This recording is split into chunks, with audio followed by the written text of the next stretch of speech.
शाह संबोधन दे रहे हैं समावेशी सतत वैश्विक विकास के मार्ग को प्रशस्त करने पर। वो तो करना ही चाहिए क्योंकि हमारा अचीवमेंट है, बहुत अच्छे अचीवमेंट्स हमने प्राप्त किए हैं, परंतु इसका एनालिसिस एक अलग दृष्टि से भी करना चाहिए कि अगर जब तक कोई एक नेता, कोई प्रधानमंत्री सबको साथ लेकर टीम भारत की कल्पना को चरितार्थ नहीं कर सकता है, ये नतीजे जो 9 साल में आए हैं ये नहीं आ सकते हैं। और ये नतीजे का मूल कारण है नरेंद्र मोदी जी ने इरिस्पेक्टिव ऑफ पॉलिटिकल आइडियोलॉजी समग्र देश को साथ में रखकर आगे बढ़ने का निर्णय किया है।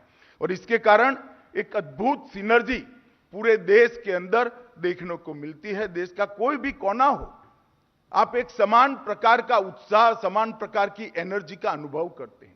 G20 का मौका दुनिया के कई देशों को मिला, भारत को भी मिला। दुनिया से अब तक G20 जहां जहां हुए सभी देशों ने 4 से ज्यादा स्थानों पर G20 की मीटिंगें नहीं करी है। भारत ने 59 स्थानों पर करी और सभी के सभी राज्यों और सभी की सभी यूटीज के अंदर कर एक चेतना की जागृति। और अगर ये सबको साथ लेने का अप्रोच हमारा न होता तो हम कभी भी कोरोना जैसी महामारी से लड़कर सफलता के साथ बाहर नहीं आ सकते।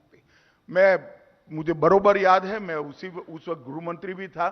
मेरे मंत्रालय के अंदर डिजास्टर मैनेजमेंट आता है, हम इसको टैकल करने का प्रयास कर रहे थे। दुनिया भर के एडमिनिस्ट्रेशन के जानने वाले पंडित सबसे बड़ी चिंता भारत की करते थे और वाजिब भी था, क्योंकि हेल्थ इंफ्रास्ट्रक्चर हमारा इतना पुख्ता नहीं था जो इतनी बड़ी महामारी के साथ हम मुकाबला कर पाए। और आबादी भी बहुत बड़ी, देश भी बहुत बड़ा, फैली हुई, बिखरी हुई, ढेर सारी दिक्कतें थी। मगर जब कोरोना का संकट समाप्त हुआ तब दुनिया भर में आज एक बात की स्वीकृति है कि कोरोना के संकट का सबसे अच्छा मुकाबला अगर किसी एक देश ने किया है तो मोदी जी के नेतृत्व में भारत है। मैंने अमेरिका से आए हुए कई लोगों को वहां से मेल मुझे लिखे हैं कि हम आना तो जाते हैं भारत पर, मगर हमारे साथ वैक्सीनेशन भी होगा, रिसीट नहीं है वैक्सीनेशन की। अमेरिका जैसे देश में 3-3 महीने तक वैक्सीनेशन की रिसीट नहीं मिलती थी। आपने वैक्सीन लिया होगा तो आपको अनुभव होगा, मोदी जी का हंसता हुआ फोटो के साथ 30 सेकंड में आपके मोबाइल पर रिसीट आ जाती है। टेक्नोलॉजी का इतना सटीक उपयोग मैंने मेरे जीवन में नहीं देखा। मैं आंकड़ों का विद्यार्थी हूं, आंकड़ों का सतत अभ्यास करता रहता हूं और दुनिया भर के एडमिनिस्ट्रेटिव डेवलपमेंट का भी कंपैरेटिव स्टडी करता हूं। मैंने टेक्नोलॉजी का इतना सटीक उपयोग नहीं किया है। तो इसका मूल कारण है कि whole of the government approach और टीम इंडिया की भावना के साथ मोदी जी ने 9 साल तक देश का नेतृत्व किया है। इसका अगर सबसे बड़ा फायदा होता है तो भारत को होता है। हमारी नीतियों ने, सटीक तरीके से बनाई हुई नीतियों ने, पूर्ण विचार विमर्श के बाद बनाई हुई नीतियों ने भारत को प्रगति के पथ पर डाला है। हमारी विचारधारा ने भारत को सुरक्षित बनाया है। हमारी संवेदनशील योजना ने भारत के विकास को सर्वस्पर्शीय, सर्वसमावेशी बनाया है और हमारी उपलब्धियों ने दुनिया चकाचौंध होकर देखती रह जाए, इस प्रकार की योग्यता हमने प्राप्त की है। मित्रों, मैं थोड़ा नीति बनाने वाला व्यक्ति कितनी दूरदृष्टि वाला होना चाहिए इसका एक उदाहरण आपके सामने पेश करना चाहता हूं। मैं संसद के अंदर बैठा था 2017 में, जब मोदी जी डिजिटल इंडिया की बात को लेकर संसद के सामने आए। भारत के पूर्व वित्त मंत्री, एक संसद का रिकॉर्ड है इसलिए मुझे नाम देने में कोई आपत्ति नहीं है, इससे कोई बच नहीं सकता। भारत के पूर्व वित्त मंत्री चिदम्बरम जी ने एक भाषण किया था, मैं कोट अनकोट कहता हूं, किसी गांव में अगर आप किसी सब्जी वाली को आप आलू और टमाटर खरीदने के लिए 7 रुपया 50 पैसा ऑनलाइन पेमेंट करना चाहते हैं, जो मोदी जी बताते हैं, तो वो कैसे करेगी? इस पर उन्होंने 3 पॉइंट कहे थे। पहला, क्या उनके पास पेमेंट की कोई मशीन है? दूसरा, वहां इलेक्ट्रिसिटी पहुंची है? और तीसरा, वहां के इंटरनेट काम करता है? और आज मैं चिदम्बरम जी को रिक्वेस्ट करता हूं, किसी भी ठेले पर चले जाइए, यूपीआई से पेमेंट हो रहा है और दूर दूर के गांव तक हो रहा है। मैंने अरुणाचल के गांव में भी देखा है, उत्तराखंड की पहाड़ियों में भी देखा है, और नॉर्थ ईस्ट के छोटे से छोटे गांव में फटाक कर यूपीआई का मोबाइल से पेमेंट करते हुए महिलाओं को, बच्चों को, युवाओं को, अनपढ़ लोगों को देखा है। ये विजन जो है, ये विजन ही देश का विकास करता है। मित्रों, मैं डिजिटल इंडिया की बात करता हूं तो आज मैं बताना चाहता हूं 2022 में कुल 8,840 करोड़ डिजिटल ट्रांजैक्शन हुए। यूपीआई की हिस्सेदारी इसमें 52% है, 52% यूपीआई की हिस्सेदारी, और इसका मूल्य 126 लाख करोड़ होता है। लगभग भारत में 99% गांवों में बिजली पहुंच चुकी है। भारत नेट से 1.90 लाख पंचायतें जुड़ चुकी है। जो चिदंबरम साहब जब पूछते थे तब 600 पंचायतें थी, अब 1.90 लाख पंचायतें भारत नेट से जुड़ चुकी है, और 6,998 किलोमीटर ऑप्टिकल फाइबर बिछाने का काम ये 6 साल के अंदर समाप्त कर दिया है। और ब्रॉडबैंड कनेक्शन जो 2014 में 6.1 करोड़ थे, अब सितंबर 2022 का आंकड़ा मेरे पास उपलब्ध है, 82 करोड़ ब्रॉडबैंड कनेक्शन भारत के अंदर उपलब्ध है। ये बताता है कि जब आप नीति का निर्धारण करते हो तब आपके सामने पड़ी हुई सारी संभावनाओं का दोहन करने का आप में मादा होना चाहिए, साहस होना चाहिए, विजन होना चाहिए। तभी जाकर आप देश का नेतृत्व कर सकते हो, तभी जाकर देश को तय किए हुए लक्ष्य तक पहुंचा सकते हो, और वो काम मोदी जी ने किया है। इकोनॉमी के अंदर जिस प्रकार का फर्क हम देख रहे हैं, आजादी के अमृत महोत्सव में मोदी जी ने हमारे सामने 2 लक्ष्य रखे हैं। 2047 तक भारत संपूर्ण विकसित राष्ट्र हो, दूसरा 2025 तक $5 ट्रिलियन इकोनॉमी को हम अचीव कर लें। और मुझे भरोसा है ये दोनों लक्ष्य पूरे करने के लिए एक मजबूत नींव डालने का काम ये 9 साल के अंदर मोदी जी ने कर दिया है। और अब तक जो अचीवमेंट हुए हैं, इसके आधार पर मैं भरोसे से कह सकता हूं कि हम ये कर लेंगे। मित्रों, 2014 में भारत दुनिया के अर्थतंत्र की तालिका में 11वें नंबर का अर्थतंत्र था, और सिर्फ 8 ही साल के अंदर हम आज 5वें नंबर पर खड़े हैं। किसी भी देश ने 11 से 5वें नंबर की छलांग इतनी स्पीड से नहीं लगाई है जो मोदी जी के नेतृत्व में भारत ने लिया है। आईएमएफ ने भारत को डार्क जोन में एक ब्राइट स्पॉट कहा है। 2023-24 के लिए हमारा जीडीपी मतलब 6.1% है, जो G20 में सबसे ज्यादा है। पीएलआई के माध्यम से ही, सिर्फ पीएलआई के माध्यम से 2.34 लाख करोड़ का इन्वेस्टमेंट लाकर भारत को दुनिया में उत्पादन का हब बनाने का काम, मैन्युफैक्चरिंग का हब बनाने का काम हम बहुत अच्छे तरीके से कर रहे थे। अब तक सर्वाधिक व्यापार वस्तुओं का निर्यात 2022 में $421 बिलियन का भारत ने 2022 में सिद्ध किया है। एक्सपोर्ट हमारी बहुत बड़ी समस्या थी। और मित्रों, एफडीआई 83 बिलियन का, 70,000 से ज्यादा स्टार्टअप, इसमें 116 यूनिकॉर्न स्टार्टअप। एक्सपेंडिचर का फोकस, इंफ्रास्ट्रक्चर पर एक्सपेंडिचर के फोकस को हम ले गए, और 10 महीने की तुलना में इस वर्ष 29.10% ज्यादा इंफ्रास्ट्रक्चर पर हमने खर्चा किया है। जीएसटी कलेक्शन 2022-23 के 10 माह का एवरेज 1.49 लाख करोड़ हुआ है। जो गब्बर सिंह टैक्स कर इसका मखौल उड़ाते थे, उन लोगों को आंकड़े जवाब दे रहे हैं। मैं जवाब नहीं देना चाहता, आंकड़े जवाब दे रहे हैं। इतने बड़े देश में 16 से ज्यादा परचेज के साथ जुड़े हुए टैक्स को, 16 से ज्यादा परचेज के साथ जुड़े हुए टैक्स को एक ही टैक्स में समाहित कर कश्मीर से कन्याकुमारी और नॉर्थ ईस्ट से लेकर गुजरात तक एक ही टैक्स का स्ट्रक्चर हो, ये व्यापार को कितना बड़ा बढ़ावा दे सकता है, इसकी कल्पना बहुत कम लोग कर सकते हैं। मित्रों, ईज ऑफ डूइंग बिजनेस की रैंक में भी हमारा सुधार हुआ है। मैंने जो भरोसे से कहा कि हम संपूर्ण विकसित देश बनेंगे और 2025 में 5 ट्रिलियन डॉलर की इकोनॉमी को पार कर लेंगे। ये मजबूत नींव के आधार पर कह रहा हूं, जो मोदी जी ने ये 9 साल के अंदर डालने का काम किया है। हमारे क्रिटिक भी इसको इनकार नहीं कर सकते, क्योंकि ये तो आंकड़े हैं जो हमेशा ब्लैक एंड व्हाइट में ही रहते हैं। मित्रों, मैं एक ऐसा विषय भी कहना चाहता हूं जो शायद आपको लगे कि यहां ये कहने की जरूरत नहीं है, मगर मैं कहना चाहता हूं। जब तक कोई भी देश सर्वस्पर्शीय सर्वसमावेशी विकास का मॉडल नहीं अपनाता है, उसका ग्रोथ नहीं होता है।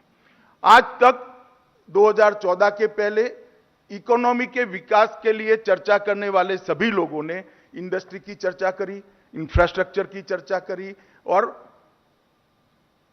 फाइनेंशियल इंफ्रास्ट्रक्चर की चर्चा करी। यही चर्चा के आसपास हमारा विकास का दायरा, अर्थतंत्र का दायरा यही चर्चाओं में सीमित रहा। परंतु किसी ने देश में 60 करोड़ लोग इस देश के अर्थतंत्र का हिस्सा ही नहीं है, इस पर ध्यान नहीं दिया। 2014 में इस देश में 60 करोड़ लोग ऐसे थे जिनके परिवार में किसी के पास बैंक अकाउंट ही नहीं था। आप मान सकते हैं, 60 करोड़ लोगों के परिवार में बैंक अकाउंट नहीं था, उनका भारत के अर्थतंत्र के साथ कोई जुड़ाव ही नहीं था। वो 60 करोड़ लोगों को लिए पूरा दिन कल क्या खाना है उसकी चिंता करने में ही जाता था। ज्यादा से ज्यादा हम हमारे परिवार को कैसे सुविधापूर्ण जीवन दे सकते हैं। नरेंद्र मोदी जी ने 9 साल के अंदर इनकी ये चिंता से उनको मुक्त कर दिया। आज हर परिवार के अंदर बैंक अकाउंट है, हर घर के अंदर गैस का सिलेंडर है, 11 करोड़ शौचालय बनाकर हमने हर घर के अंदर स्वच्छता का और स्वास्थ्य का वातावरण खड़ा किया है। 8.7 करोड़ घरों में शुद्ध पीने का पानी नल से पहुंचाने का काम किया है, जो अब तक नहीं पहुंचा था। 18,000 गांवों में जो बिजली पहुंचाना बाकी थी वहां पहुंचाई। 3 करोड़ घर जहां बिजली नहीं थी उनको बिजली पहुंचाई। पीएम किसान के माध्यम से 11 करोड़ किसानों को हमने ऋण लेने से ही मुक्त कर दिया।